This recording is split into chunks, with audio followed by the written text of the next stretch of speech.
Imagine walking downstairs to just grab something out of storage, and instead of a solid floor, you hear that dreaded squish. Yeah, a flooded basement is pretty much an absolute nightmare scenario for any homeowner. The initial shock alone can make you want to either turn around and run away or rush in recklessly to start saving your stuff. But today, we are going to transform that panic into power. We're looking at a really comprehensive step-by-step action plan sourced directly from emergency plumbing and restoration experts. This isn't just about cleaning up a mess. We're talking about a structured survival guide to protecting your home, your belongings, and honestly, most importantly, yourself. Look, it is incredibly stressful, but in this exact situation, sequence is everything. Acting in the right order can literally prevent severe injuries and significantly limit the long-term damage to your property. Because when that adrenaline is pumping, it is so easy to make a really dangerous mistake. Having a step-by-step plan turns all that chaotic panic into a highly manageable, safe, and deliberate plan of attack. So here is our roadmap. We're going to move chronologically through 5 distinct phases. 1. The immediate threat. 2. Stopping the source. 3. Extraction and triage. 4. Drying and disinfecting. And finally, 5. Recovery and prevention. All right, stepping right into phase 1, the immediate threat, putting safety first. This is the absolute most stark, critical warning from our source material, and I want to deliver it to you exactly as it's written. Do not enter standing water if there's any chance it's in contact with electricity. Really let that sink in for a second. We all know water and electricity are a lethal combination, right? But in the rush to save a family photo album or an expensive TV, people completely forget. Seriously, do not step into that water. So, what exactly do you need to be scanning for before even thinking about crossing that threshold? You've got to check for these specific hazards. Are there affected outlets? What about submerged appliances or damaged wiring? Is the breaker panel itself compromised? If literally any of these are true, you must shut off power at the main breaker before touching a single thing. And hey, notice that last bullet point? Gas smells. If you smell gas or even suspect a gas line issue, leave the area entirely and call a utility company. Your safety comes before your stuff every single time. Moving on to phase 2, stopping the source and halting that inflow. You've basically got 2 main suspects when it comes to basement flooding, and each requires a totally different immediate action. If the water is coming from an internal plumbing leak, say a burst pipe, your immediate, absolute first move is to shut off the home's main water supply. But what if the source is outside flooding from heavy rain? Well, in that case, you need to focus externally. Go clear out those clogged drains, actively redirect your downspout flow away from the foundation, and deploy temporary barriers or pumps if you happen to have them. You've got to stop the water from getting in before you can even start worrying about getting it out. And while you're figuring out the source and maybe waiting for some professional help to arrive, keep this in mind.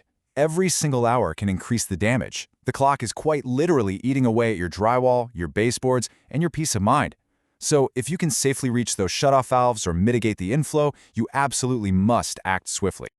Okay, phase 3, extraction and triage, removing the water and assessing the damage. How do we actually get the water out safely? You're going to want to follow this careful sequence. Step 1. Double-check, reconfirm the power is completely off. Step 2. Grab the safest tool you have available. For smaller amounts of water, a wet-dry vacuum works great. But for larger volumes, you'll need an appropriate pump that's actually rated for wet environments. Step 3. Work systematically. Start from the lowest point of the basement and move upward. And actually, pay close attention to Step 4, because this is incredibly vital. Keep an eye out for structural undermining. If the water seems to be washing away dirt or weakening the walls and floors, pause immediately and call a professional. You definitely do not want to compromise the foundation of your entire house. Now, while you're extracting that water, you also have to simultaneously perform a rapid triage on your belongings. Salvageable items? Those need to be moved immediately out of the basement and into a dry, well-ventilated area. But you have to be ruthlessly realistic about total losses. Upholstered furniture, carpeting with thick padding, soaked drywall, these usually require a professional assessment or just need to be completely replaced outright. And a massive warning here. If that basement water came from a sewage backup or contains any unknown contaminants, you have to treat the entire cleanup as hazardous material. Which brings us right into phase 4, drying and disinfecting. This is the invisible threat.